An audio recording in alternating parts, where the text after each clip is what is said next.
And so we are back once again with the good old Katekyo Hitman REBORN, and we are at chapter 131, and this is continuing after 130, obviously, where XANXUS is just having enough.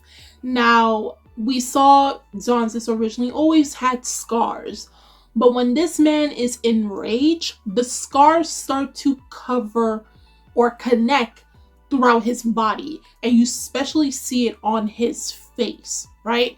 So he's getting livid because, like, no matter what Suna does or what he does to Suna keeps getting back up. Not only that, Suna is trying to perform the 0-point breakthrough. Now, obviously, from the context we are getting or given, XANXUS has witnessed it. But the way Suna is doing it obviously is vastly different than the one he has saw before. So to him, he thinks it's an insult.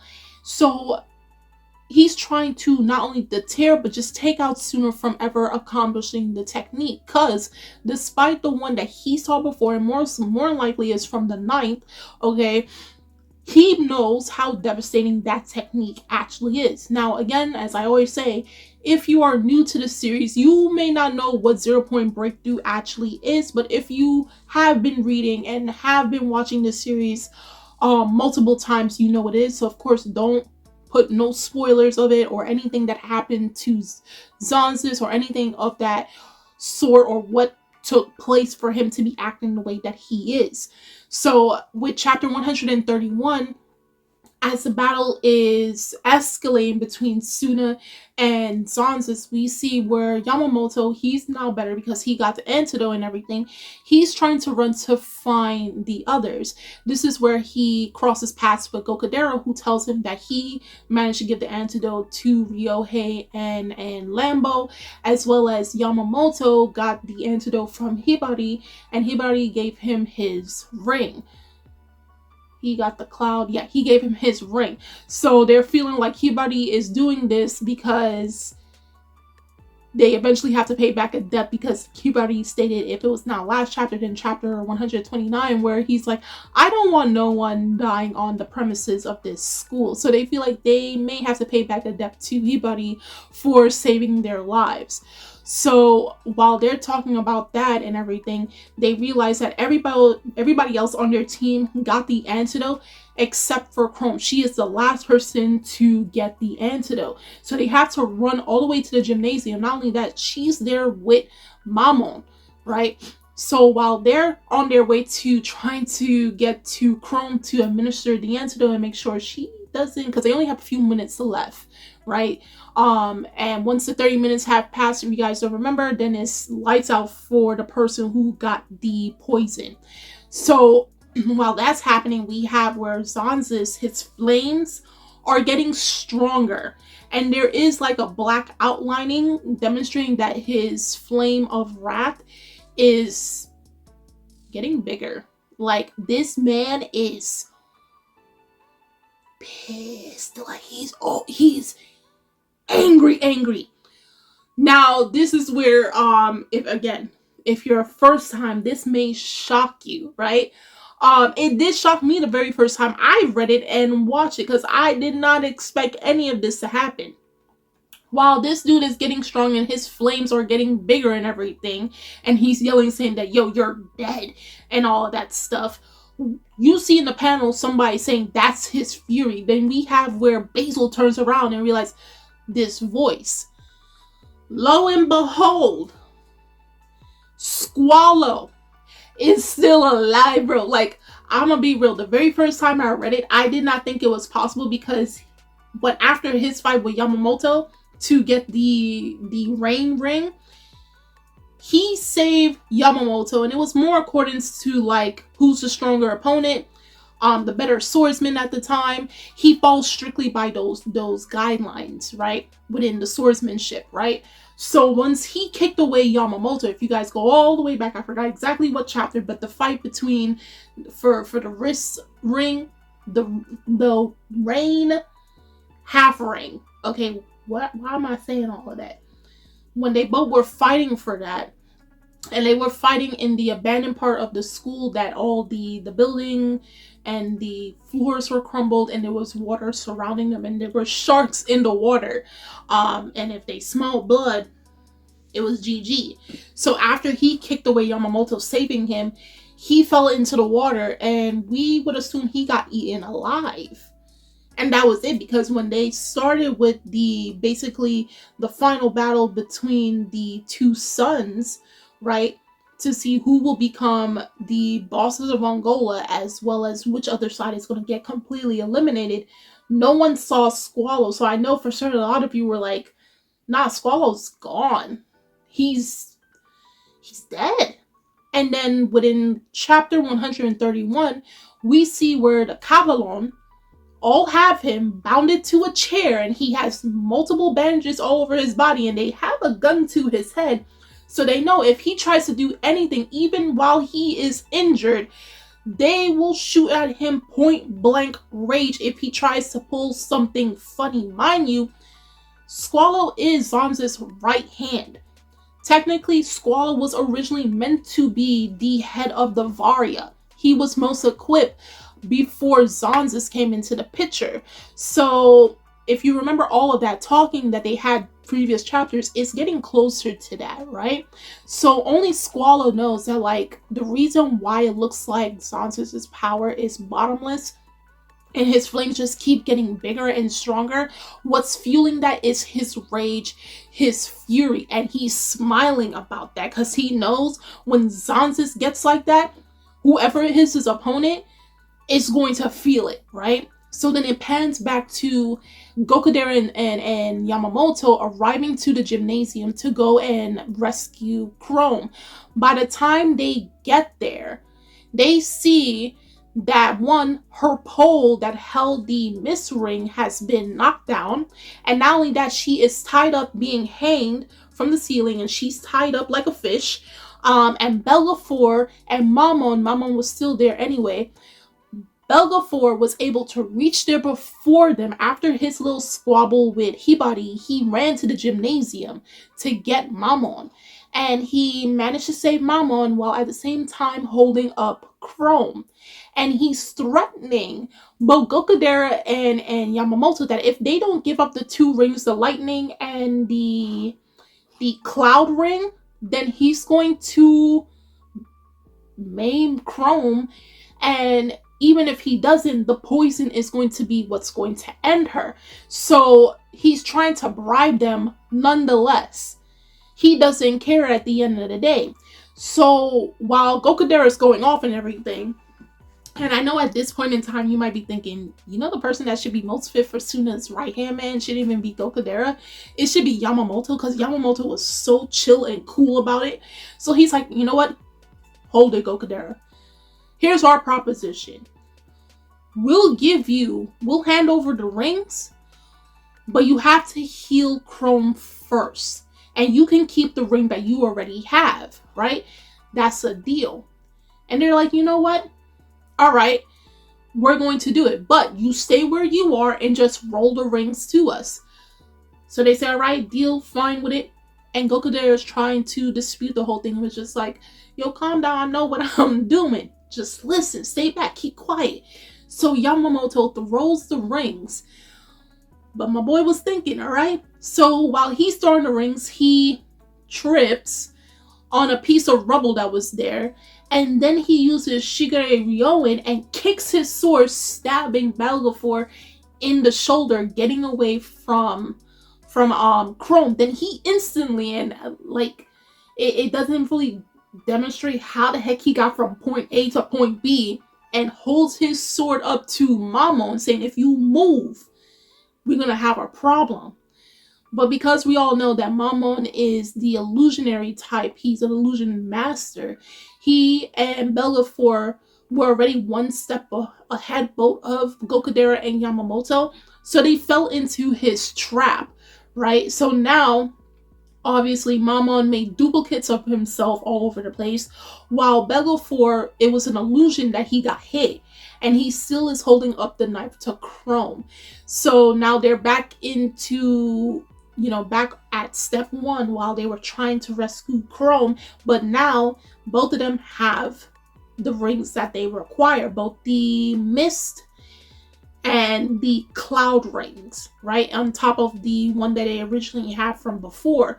So now they're in a situation. Not only that, we have to remember that they're injured. So Yamamoto is injured from his chest, and I believe it was from the Squallow fight as well. So he was bleeding from there, and Gokudera is also injured as well. So both of these two are like depleted from energy, and also they're injured. So now they have to face off against these two while Chrome is very close to being gone. Okay. So after that happened, it is a problem for both of them. We go back again to the fight with Suna and XANXUS. Of course, everyone is shocked that Squallow is alive, because it's just like, we thought you were fish food, and yet you're sitting here in front of us, right? But they did state in the panel that they were able to, not only when they rescued Yamamoto, they rescued Squallow in the nick of time. Very, very slim time to rescue him. And he was already on the verge of death, dealing with the sharks and everything. So they had a lot of doctors doing a bunch of operations on him to basically bring him back to life, right? And then he obviously had major surgery as well. So also, if you notice in the panel, he does have like a scar with stitches amongst his cheeks. So yeah, this dude was he was technically supposed to die, but they rescued him, and it's for reasons that they stated is that they wanted to get information out of Squallow about XANXUS, right? Now this is where they're saying that Squallow can enter into the area to fight because he is a guardian, and this is where the Cervello are entering, or how you say, they allowed him to go in because he is a guardian. So they said all guardians are allowed onto the battlefield and all of that stuff.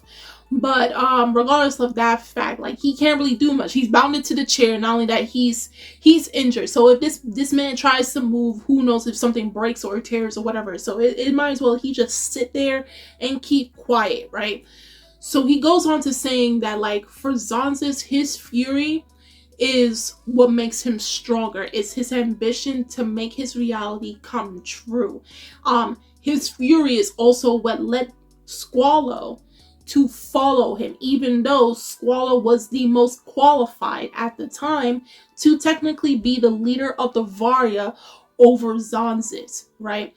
So then we see where Suna and XANXUS are going at it. Suna's punching XANXUS, and if you watch any anime or manga or anything, yes, the character can go into ballistic rage, fury, and everything, and it may give them that high adrenaline and everything, but they are more substantial to and privy to more attacks being landed on them. They're pretty much open. So this dude is getting punched in the face, and he's just getting angrier and like, this XANXUS is mad as hell. He is mad.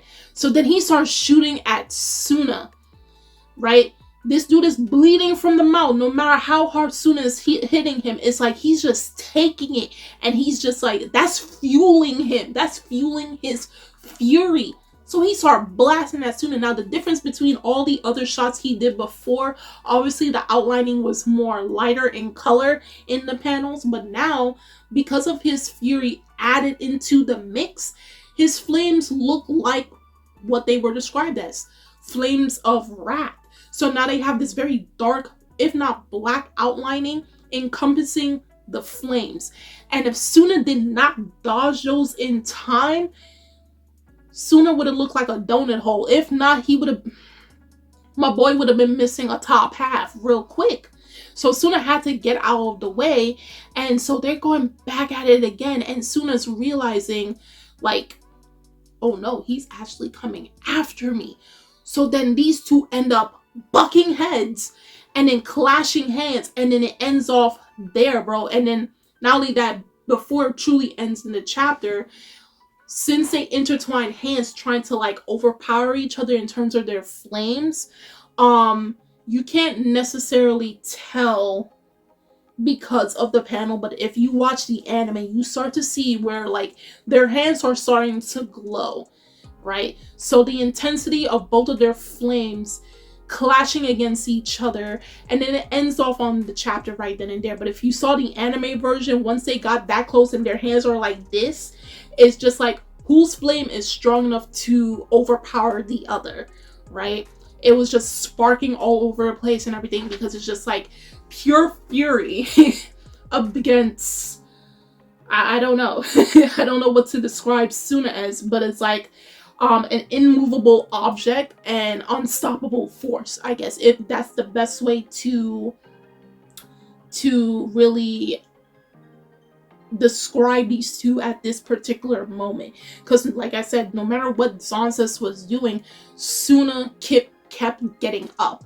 Suna kept trying to perform the 0-point breakthrough, in his case now the revised version. You know, after going into the 0 or the negative state, and then reawakening into his positive, aka the hyperdying will mode, he managed to find the answers through his hyper intuition on how he can do the 0-point breakthrough technique, but in a way that's more befitting for him, right? And then you have XANXUS again, who obviously witnessed it himself, and obviously something about that particular technique is very triggering to him, and this is why he's acting the way that he's acting. Because every time he's trying to take out Suna from performing this technique, Suna is just not, he's not going down. So this is what causes his fury, his rage, to just surmount to the way it does in this chapter, because he's like, what do I have to do for you to stay down permanently? And hence why his flames now technically looks like what they're actually called. And usually, yes, his flames, if you go by the anime depiction of it and how it looks, his have a more reddish hue versus Suna's that has a more orange, because his is the flames of harmony versus the flame of rats. Now his flames actually look like the flame of rat. That thing is dark and menacing as hell. If you watch the anime version, of course, you won't be able to tell that through the manga, because everything is black, white, and a little with a tints of gray. But yeah, it ends up with them clashing, and they're emitting a bright light. And we're going to see by next chapter who dominates the other in the clash of flames. Okay, so guys, do tell me in the comment section below on your thoughts on Katekyo Hitman REBORN chapter 131. How do you feel in terms of seeing, one, Squallow is actually alive? Okay, he did not die.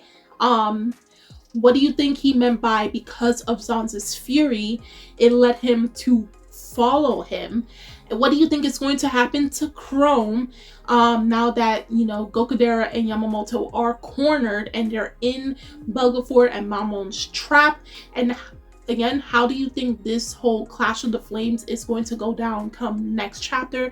If you are new, do tell me your thoughts. If you have already read and or watched the anime, please refrain from any details of it. No spoilers of any of that sort. The links are in the description box, so you guys go check that out. And I'm Kimi-chan, and I'll see you guys later. Bye!